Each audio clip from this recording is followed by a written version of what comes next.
evening, they are the spy planes at the front line of surveillance against so-called Islamic State in Syria and Iraq. Tonight, a £130 million deal has secured Welsh jobs maintaining the RAF Sentinel jets. Raytheon, based at Broughton in Flintshire, says North Wales is now well placed for further expansion into intelligence surveillance. Carl Roberts has more.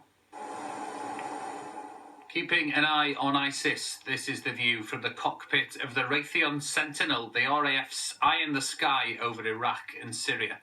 The plane can fly for 9 hours at a time at 40,000 feet, surveying the land below using high-tech radar equipment, and is helping pinpoint terrorists in the Middle East. And it's here in northeast Wales that engineers maintain the planes, which have their instruments and electrics installed at the Raytheon site in Broughton.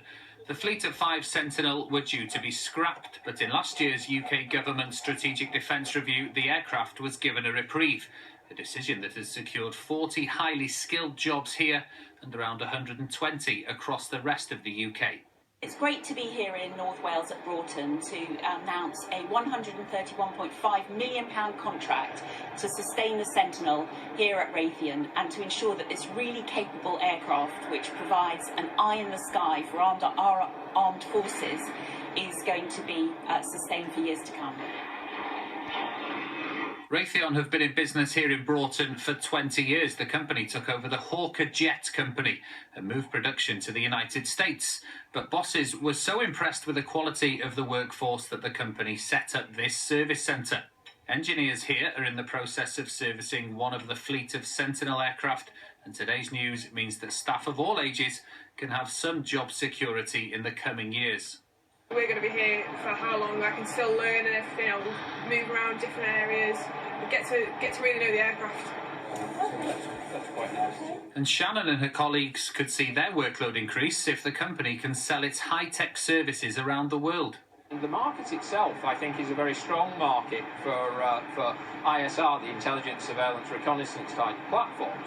There's a strong market across the world for that type of capability, and I think we're well placed here in North Wales to provide that capability. This entire area is controlled by Islamic State. So. Last year, the BBC gained exclusive access on board one of the Sentinel planes as it flew a 9-hour mission over Iraq and Syria, looking for IS forces in the area. I think there's a Russian up and about now. John Skipper spent most of his 35-year military career working in intelligence and was involved in developing the Sentinel, and says it's a very valuable asset in modern warfare. It's basically imagery radar, and it can image in very, very high definition what's going on the ground. Enemy troop movements, enemy dispositions, and are particularly effective in Afghanistan, or certainly against ISIS, where you're trying to identify small pockets of very quickly moving and difficult targets to acquire. Today's investment will ensure that these planes are fit for the skies above the Middle East for years to come, thanks in no small part to a highly skilled workforce some 2,000 miles away in Wales. Carl Roberts reporting.